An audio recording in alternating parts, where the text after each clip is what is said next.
Well, hello, everybody. Mic working? Can you hear me? Yes? Okay, well, thanks for coming. Let's see.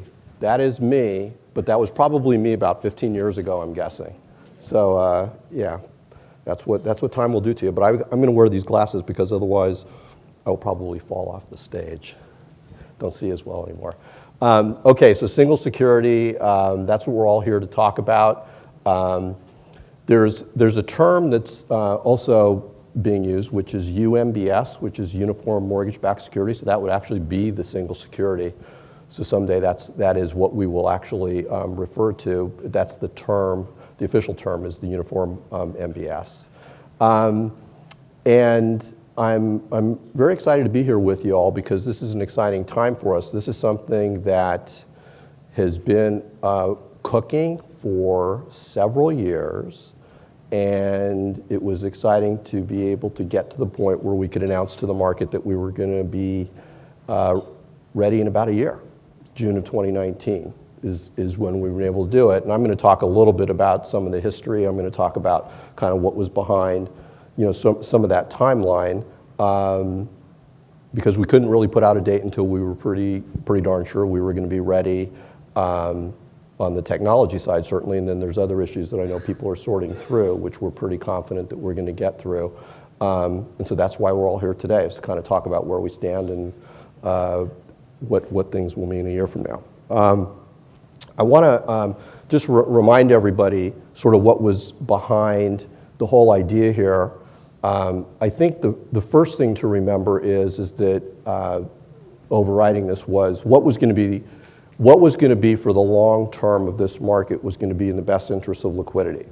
So the thought is, and I know a lot have said, changes to this market sounds a little scary. It's a very liquid market, but when you consider some of the disparities between what we've seen in the Fannie market and in the Freddie market, and looking out over the horizon to where policy over time may take us, I think the thought that we would sort of all be riding sort of on the same track of liquidity was probably going to be in the long-term best interest of the market. So the whole focus here has been about enhancing liquidity for the long term in the agency MBS market. There's another backstory here, which I think most of you are probably aware of, and that really has to do with the nature of competition in this market. Think about this. Let's say if there were two airlines, and let's say it was United and American, those were the only two airlines that were serving us, and one of those airlines was forced to, basically was allowed to buy fuel at the equivalent of, let's say, $3 a gallon or something. And the other one was told, so let's say that was United, and then American was told, American, you're going to have to buy fuel at $4 a gallon. And there's nothing that you can do to actually improve the state of the cost of fuel. United's going to get $3 a gallon, and you're going to get $4 a gallon, and then now we want you to go out and we want you to compete for business with the public for the airlines. Well, that's kind of the state that the agency MBS market's been in for quite some time. There's been an awful lot of effort on the part of Freddie Mac to be able to do what they can over many years' time to be able to do something about that disparity, which has had to do with the liquidity and tradability of the securities. But if you kind of think about it from a competitive standpoint, it makes it very difficult. And in all honesty, I think that FHFA and other policymakers, when they've taken a look at this, have said, we'd really like the nature of competition between the two companies not really to be around, having to deal with what was effectively became a permanent change in the cost, in sort of the cost input into what we were all doing, but to have the nature of competition be on things that we care about, which have a lot more to do with serving the market, serving the lender community, and making sure that housing finance is working as efficiently as it can. So that's there's a backstory there. That I think is important to remember as we embark on this. So I want to talk a little bit about the key players that are going to kind of get us over the finish line and who we're all concerned about here. So key players in terms of making this happen obviously are Fannie and Freddie. That's sort of an obvious thing. There's a bunch of stuff that has to happen and has had to happen at Fannie and Freddie to be able to make the single security happen from a technological standpoint. That's going very, very well. Both companies have been working for several years on doing what they need to do on their end to be able to make this particular thing happen. The second important group here is you all, the industry, and where you all stand in terms of being able to make single security happen. And I'll leave it up to you, who are all in various stages of working through those issues, to have your own judgment, but we certainly are willing and prepared to do everything we possibly can do to enable you all to be successful in being able to get us there. Because in all honesty, Fannie and Freddie could be ready, but you all need to be ready for this to actually work and for this to happen and to come off in June of 2019. So that's really the focus of this conference, is to start getting as much information out there as possible and working with you all to be ready for that launch of the UMBS. And then the third party that I'd like to mention and that I want to spend a little bit of my time up here with on is a group called Common Securitization Solutions, or CSS. And that is the joint venture between Fannie and Freddie that was created in 2014 to build the Common Securitization Platform, or the CSP. So sometimes you hear the term CSP, sometimes you hear the term CSS. I just want to make sure that people understand the CSP is the actual platform, it's the technology, it's the software, and CSS is the company. It's a joint venture between Fannie and Freddie. It's 50-50 owned by the two. And they're the ones who are actually making happen what we need to happen to enable much of what this UMBS process is going to look like. So let me just give you a little brief history on this, and I'm going to mention something that I'm not quite sure that even the people I closely work with would necessarily even remember. But from the Fannie side of things, this idea, in a way, started as an internal technology project for Fannie Mae before you guys ever even heard of CSP, CSS, or any of that stuff. What had happened it was right around 2010 or so, when I was head of capital markets, there was another fellow who ran operations and technology at Fannie Mae at the time, Ed Watson. We were talking about, with our colleagues, what was necessary to really be able to improve the technology behind what was in the guts of the Fannie Mae securitization system. And a lot of it was very old legacy. It goes back into the, I think, well into the 1980s, maybe some of it even before. There's old guys like Rick Sorkin, who I know who's here in the audience, who probably helped build some of the stuff that we're still using. But the issue for us was, how was Fannie Mae going to compete going forward with such an aging infrastructure? And so we embarked on really a mission to be able to modularize what we do in the securitization process and to begin to put basically a new technology in place. And we were sort of down the road of planning for a lot of that activity. And I think a confluence of events came about where it was becoming obvious that if we were going to go and spend hundreds of millions of dollars to sort of revamp our back office process and our securitization process this way, maybe there was a potential benefit to having partners, Freddie Mac, perhaps others, that would actually come through and actually be able to get some value out of what that was going to be. And so at the time, we kicked around whether there should be a partnership formed or whether it should be some other kind of thing. And I think over time, with working with the people at FHFA at the time, Ed DeMarco was the acting director at that time, some of these notions came out and it evolved into what we now know as this whole process that we're embarking on. So it's kind of taken on a different life of its own, but it certainly got cemented in a much more fundamental way. The benefit to Fannie, by the way, because a lot of people ask, it's like, Fannie, you're United Airlines with the $3 gas. Why are what did you get out of this whole thing? Well, people should maybe understand the history for us was getting a much, much better technology for the future around securitization.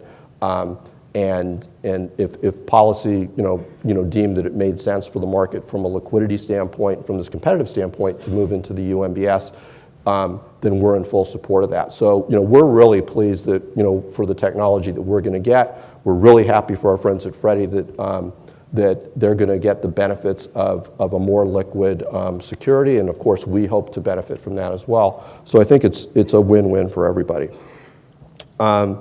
So the CSS was created in the Common Securitization Solution in 2014, and the idea here is that the company is building the platform, and the platform is going to do some very specific things for Fannie and Freddie.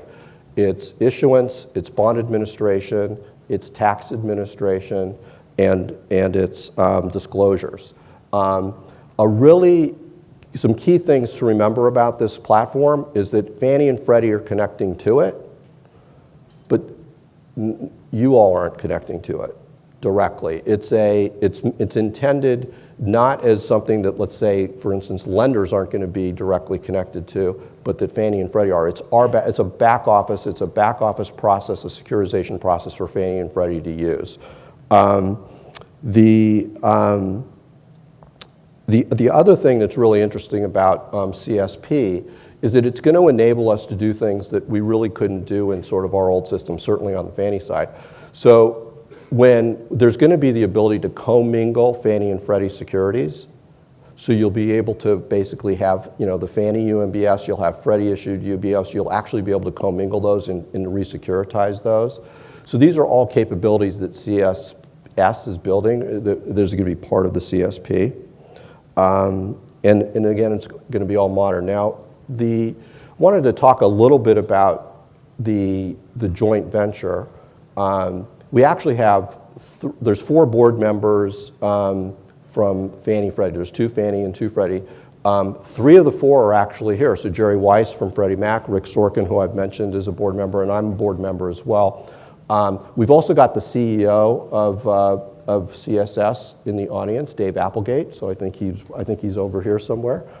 Over here now. Okay, he's ubiquitous. Thanks, Dave, for being. So Dave's done a terrific job leading this effort. There's about 350 employees that are set up there.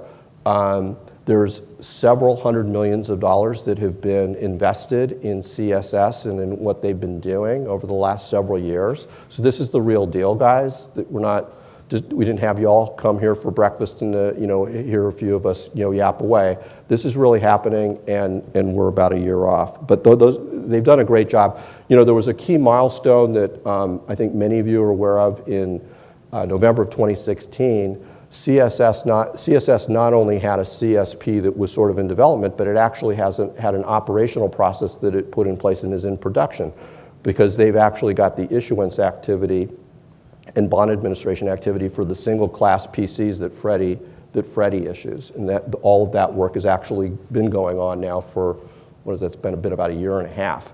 And I have to say that that's gone very, very well. There's been no disruptions whatsoever. It's gone off about as well as you could ever want a technology project to go. So kudos to that team. They demonstrated that they could actually operationalize something and gave us a lot of confidence sort of in the execution capability of the team.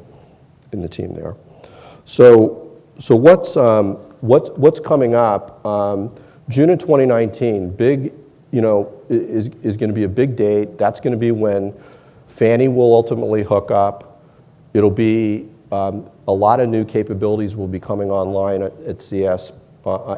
CSP, which will include the new aligned disclosures for Fannies and Freddies. You'll end up having the whole multi-class issuance, bond admin, and disclosure process will be at CSP. The new megas and giants will be called supers. So this is where the resecuritizations of the Fannies and Freddies will be supers, and that'll all be implemented through the CSP. Now there's several things that are going to happen before we get to June of 2019. just to let you know, we've got both Fannie, Freddie, and CSS will be moving into this summer, moving into what we're calling tri-party end-to-end testing. This is simulating the production environment where basically the monthly production process of Fannie and Freddie will actually be going through CSS. It's a simulation of what it would take, so it's basically prove out that all of the software is working the way it should. And after that goes well, we'll move into effectively parallel testing, and we expect to be in parallel testing sometime in the fourth quarter of this year. There will also be a series of disaster recovery exercises that will take place, failovers to remote sites and that sort of thing, both the Fannie Freddie side as well as on the CSS side, and so all of that is slated to happen during this period of time. So I've rambled on a bit about all of the particulars. There's still a lot more to get done, but we actually see the light at the end of the tunnel, and we're really excited to have you guys along there with us. It's going to be a very interesting time, a very interesting thing to be working with. So again, thanks very much. I'm going to ask Mike to pick it up from there and let us know from his side of things how things look. So Mike. Thanks, Dave. And again, thanks for everybody for coming. I know it's a big imposition for an entire day, but obviously it's critical from our point of view and for the mortgage market that you're here. You know, I think it's a testament to the hard work of everyone at CSS, and our hats off to them, as well as all the people at Freddie Mac and Fannie Mae over the last few years that have spent so much time and effort putting the platform together and putting the administration behind the overall mortgage securities market. The fact that you can have trillions of dollars of mortgages being able to be administered by this group is quite a testament for multiple issuers. And again, I think it's quite extraordinary achievement. And we look forward to it going live next June. You know, the TBA is, as all of you know, is really one of the financial wonders of the world. It's a hard thing to think that that we were all part of that. It wasn't some idea that somebody had and it came up. It's one of those naturally developed phenomenon. And it's actually incumbent upon all of us to preserve it as it is. And obviously the single security is designed to improve it and enhance the liquidity that we have. And obviously we don't want to do anything to hurt this market at the end of the day. One of the key issues that we're trying to address, as Dave mentioned, is improve liquidity, but reduce the price disparity that we have between Freddie and Fannie securities today.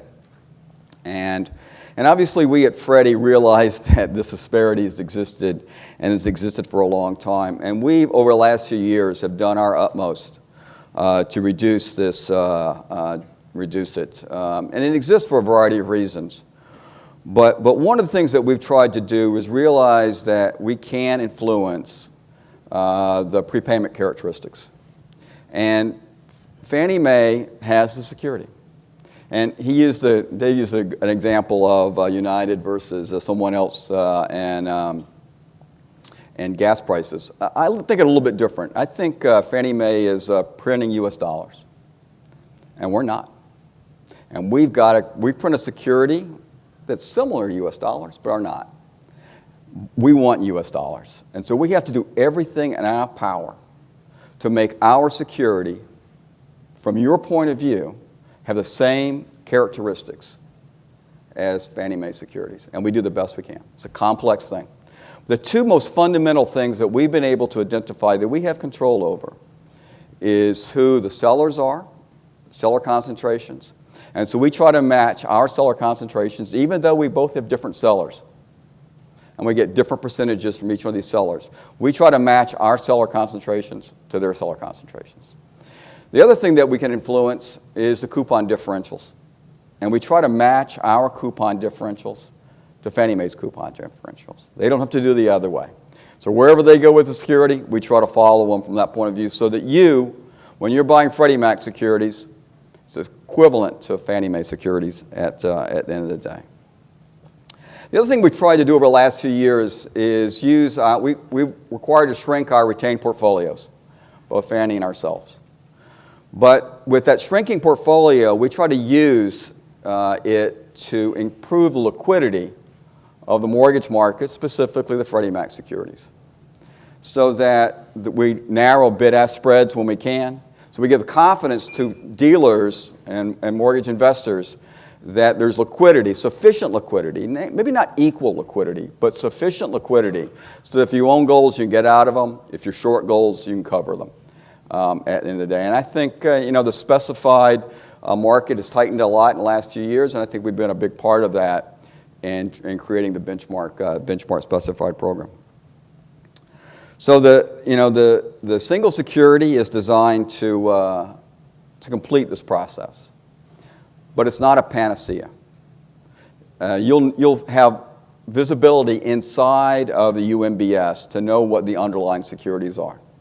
And it's important from our point of view that you don't discriminate against Freddie Mac securities. So we will continue to do our utmost to make sure that the payment characteristics of our underlying securities match the underlying securities of Fannie Mae at the end of the day, so that we create a more liquid market, a broader market, a more dynamic market than what we have today. And what we have today is a tremendous thing. What we're hoping to have is obviously in the next 2 years something even better. So we're trying to create fungibility, obviously, between the securities, but we don't want you to discriminate at the end of the day, once the security gets launched. So FHFA, as you've heard, has announced go-live date next June 3rd. That's a short 385 days from today. And a lot needs to get done between now and then. As you heard, Freddie, Fannie, and CSS have done a lot of work over the last few years, and it's been a lot of years, a lot of effort for a long period of time. Between now and then, it's incumbent upon you, obviously, to get operationally ready so that we can have a smooth transition. We've disclosed, we obviously have done a variety of things, but we're only getting started in some of the stuff that we need to help you do. But we've disclosed an aligned disclosure format between Freddie and Fannie. We're working with many of you, in fact, lots of you in this room, but specifically the service providers that we're all dependent on. And a lot of them are here. We're looking at Bloomberg and BlackRock and EMBS, TradeWeb, Yieldbook, ICE is here, DTCC and Thomson Reuters, and many, many others, so that they can continue to support you and your mortgage activities. We're working with many of you, obviously, to help you understand the initiative and what you will need to do to address the changes. And it's unfortunate we have to make some changes. But to get where we need to be, we had to make some changes. And as Dave mentioned, we tried to make as few changes as we possibly could, but nonetheless, there has to be some. And we're working with you to try to address some questions that you still remain. And obviously, unfortunately, are some still open items. One of those, or a couple of those, are tax-related items in terms of how the exchange will be treated. And some specific issues that come up for a few of you, for example, like 817H on the tax side that we still have an answer for. And we're working with a lot of questions we've been asking. How about foreign investors? And we've spent a lot of time overseas, sent a lot of people over there to address questions that they may have. So again, we'll continue to have the liquidity that you're all used to and we all need going forward. As you know, the single security involves Freddie Mac changing its payment delay, which we did many, many years ago, to match Fannie Mae's. So we're going to be matching the 55-day delay going forward.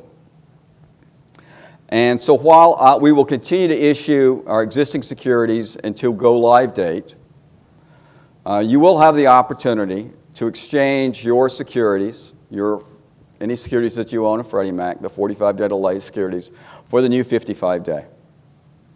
And you won't obviously be required to do that, but to provide continued liquidity of goals, at least for the foreseeable future, we will keep an offer open to exchange your 45 days into 55 days.